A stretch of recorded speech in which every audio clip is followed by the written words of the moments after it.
Hi guys and welcome back. So today I'm going to be showing you how to make the ultimate chocolate fudge cake. Let's begin. To get started on the recipe, you'll want to make the cake, and to make the cake you'll want to grab yourself a large mixing bowl, and into the mixing bowl place your sugar, flour, cocoa powder and raisin agents and whisk together until they are combined. You're looking for them to be as best combined as possible. It doesn't need to be perfect as we'll mix it further anyway. Then you can go ahead and start adding your wet ingredients, which are milk and oil, followed by the eggs and vanilla.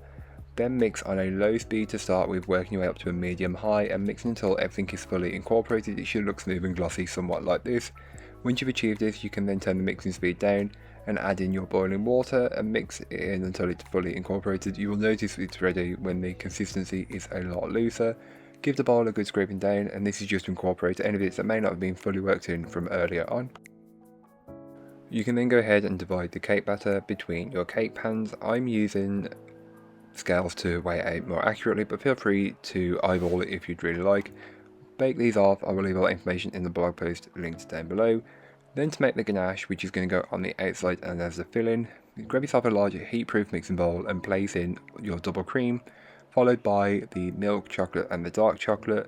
Then just give it a brief mix and place into the microwave and heat on 30-second increments, and do this until you have a mixture which is warm enough to melt the chocolate, but you don't want to make it so hot that it burns the chocolate. So just be careful and keep whisking, and once you have a smooth and glossy mixture with no lumps of chocolate or any traces of cream, give it all a good mix and it should look smooth. Then add in the butter and mix this in until it's fully incorporated. Once it's been fully incorporated, you can then cover with some cling film, ensuring that the cling film is touching the top of the ganache.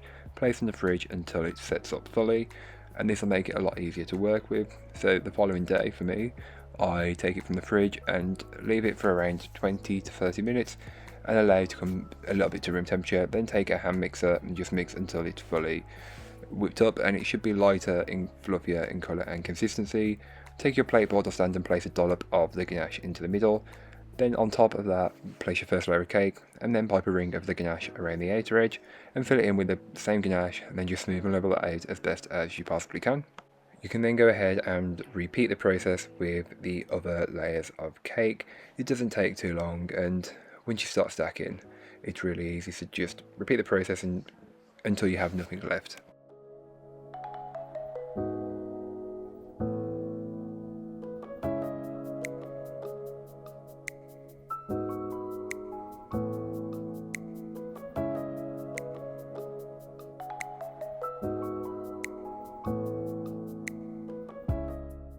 Around the outer edge of the cake, take your ganache and pipe it as best as you possibly can around the outer edge. Feel free to use a palette knife and scraper to do this, but I like to pipe it on quite thick and then scrape off and smooth it out as best as you possibly can. It's really up to you, whichever way works best for you, but it doesn't need to be perfect, as when we smooth and level it out, we'll be able to fix any impurities or inconsistencies with the remaining ganache. Don't forget to pipe on top as well, and I always start with the top by smoothing that out first and then doing the sides and then doing the top again if it's needed, but generally it isn't, as you'll be able to scrape it in to the center from the edges.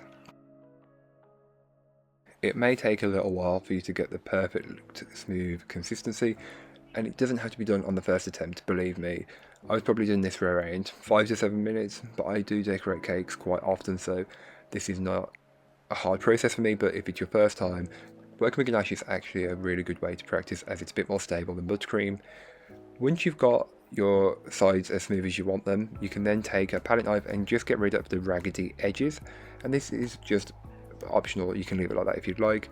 Then I do a swirl on top with my palette knife just to get that swirl on top, and around the bottom edge of the cake, because this is the ultimate fudge cake, I place some chocolate sprinkles. There's a mixture of sprinkles here, it's a mix I created myself.